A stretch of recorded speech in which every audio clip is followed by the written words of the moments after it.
Abbott's past writings put him at odds with popular ideologies of leftists, like affirmation action and programs to promote diversity. Besides freedom of speech, we have the freedom to pick the speaker who best fits our needs, Robert van der Hilst, the head of the Earth, Atmospheric and Planetary Sciences Department at MIT, said in a New York Times report. Words matter and have consequences. The Times reported on the growing citational justice movement. Ever more fraught arguments over speech and academic freedom on American campuses have moved as a flood tide into the sciences. Biology, physics, math, all have seen fierce debates over courses, hiring and objectivity, and some on the academic left have moved to silence those who disagree on certain questions. A few fields have purged scientific terms and names seen by some as offensive, and there is a rising call for citational justice, arguing that professors and graduate students should seek to cite more Black, Latino, Asian and Native American scholars and in some cases refuse to acknowledge in footnotes the research of those who hold distasteful views.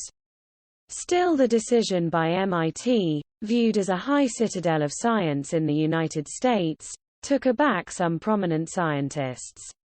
Debate and argumentation, impassioned, even ferocious, is the mother. I thought scientists would not get on board with the denial of free speech movement, said Jerry Coyne, an emeritus professor of evolutionary biology at the University of Chicago. I was absolutely wrong, 100%, the Times report continued. This is a debate fully engaged in academia.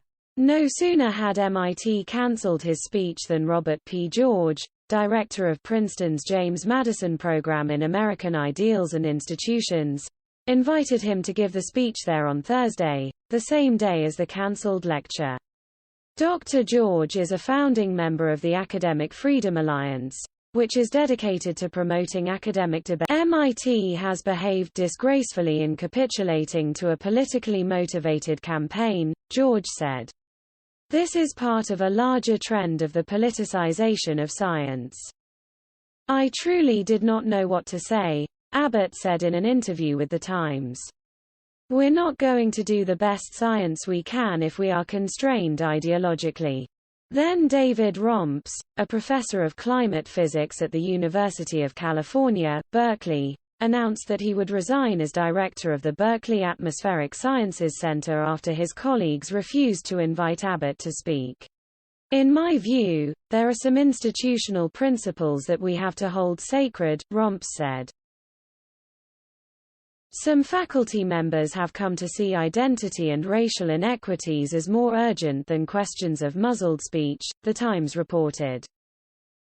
This idea of intellectual debate and rigor as the pinnacle of intellectualism comes from a world in which white men dominated. Phoebe A. Cohen, a geosciences professor and department chair at Williams College, said in the Times report. The Times cited a column Abbot and Stanford professor Ivan Marinovich wrote in Newsweek in August that drew an analogy between today's climate on campus and Germany of the 1930s and warned of what happened when an ideological regime obsessed with race came to power and what it did to free thought. Even supporters of Dr. Abbott's free speech rights saw the comparison to Nazi Germany as overdrawn, The Times reported.